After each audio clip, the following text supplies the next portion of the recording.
keterangannya ya.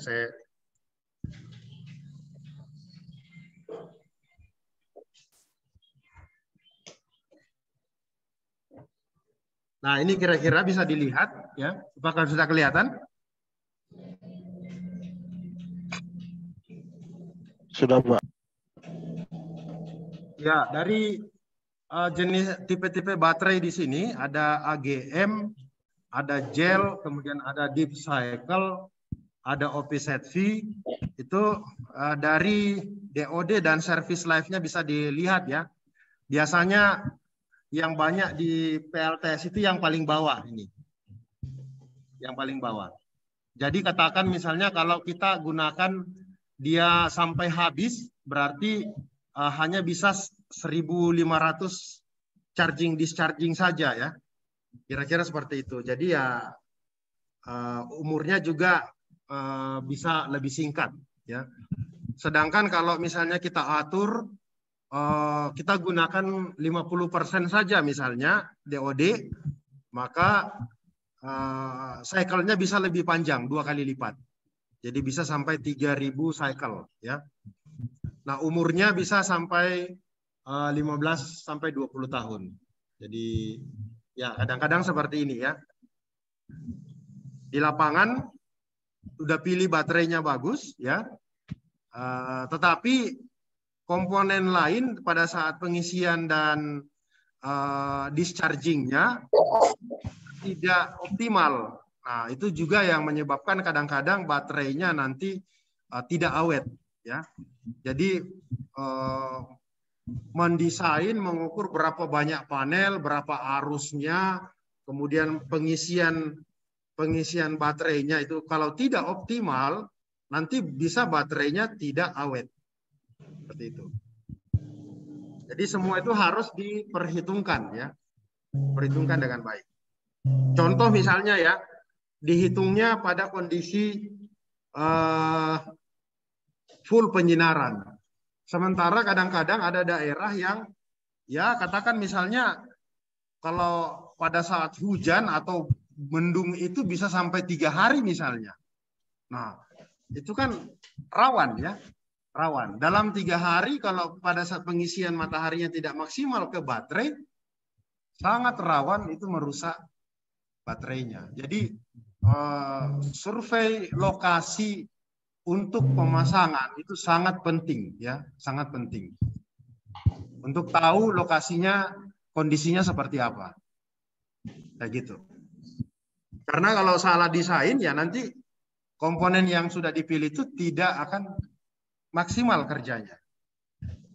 Itu bisa terjadi.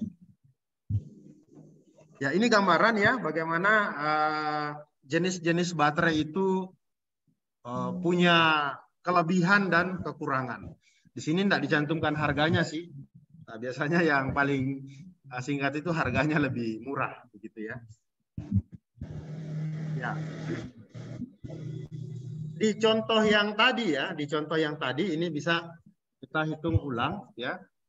Tadi contohnya energinya 11,9 kWh. Anggaplah misalnya kita katakan kita mau menggunakan baterainya itu di 35% misalnya. Kemudian tegangan baterai sistemnya nanti itu di 48 volt.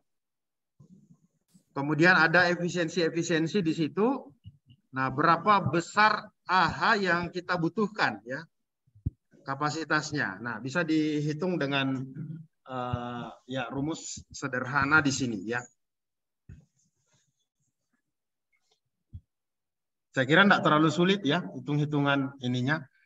Kapasitas baterainya dengan kondisi sistem tegangan di 48 volt, maka membutuhkan kapasitas baterai sebesar 882 Ah. Ini untuk sistem ya, satu sistem. Nah, ada contoh saya letakkan di situ di slide spesifikasi satu baterai. Misalnya kalau baterai itu yang kita gunakan, bagaimana nantinya? Kita butuh berapa unit baterai seperti itu? Contohnya ya. Jadi kita butuh totalnya 882 Ah pada tegangan 48. Nah, kita mau pilih baterai ini sekarang. Baterai yang mana dipilih? Nah, ini ada contoh speknya. 12 volt, 100 Ah per satu baterai. Nah, sekarang kita butuh berapa banyak nih untuk memenuhi kapasitas baterai yang kita sudah hitung tadi sebesar 882.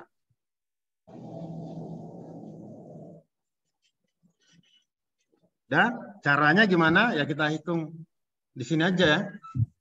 Nah, jumlah baterai yang digunakan itu sistem tegangannya dikali dengan total kapasitas baterai, kemudian kita bagi dengan per baterainya berapa ya, tegangannya berapa dan kapasitas Ah-nya berapa. Jadi kita dapat kira-kira sebesar 36 unit baterai kalau kita pilih yang spek yang tadi ya. Jadi sekali lagi banyak sekali tipe baterai. Nah, kita ketika akan memilih nanti bagaimana? Ya totalnya berapa banyak? Plus nanti coba ya masing-masing ya. Coba bagaimana cara merangkainya. Bagaimana cara merangkainya. Ini satu, ya ini kan gampang sebenarnya ya. Nah, nanti silahkan cakar-cakar gimana rangkaiannya untuk jenis baterai yang ada ini. Di sistem 48 volt, satu unit baterai itu sebesar berapa tadi? 12 volt, 100 Ah. Nah, untuk dapatkan total 882 Ah di sistem 48 volt, kita butuh sebanyak 36 unit. Nah, gimana rangkainya untuk mendapatkan kebutuhan yang tadi, untuk menjawab kebutuhan yang tadi. Nah, nanti silakan ya. Silakan itu jadi tugas. Bagaimana merangkai baterai pada sistem ini.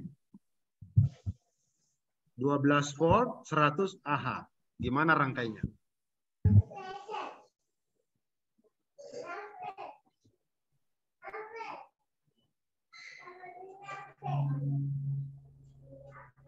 Oke, jelas? Ya. Berikutnya kita masuk ke inverter ya. Inverter.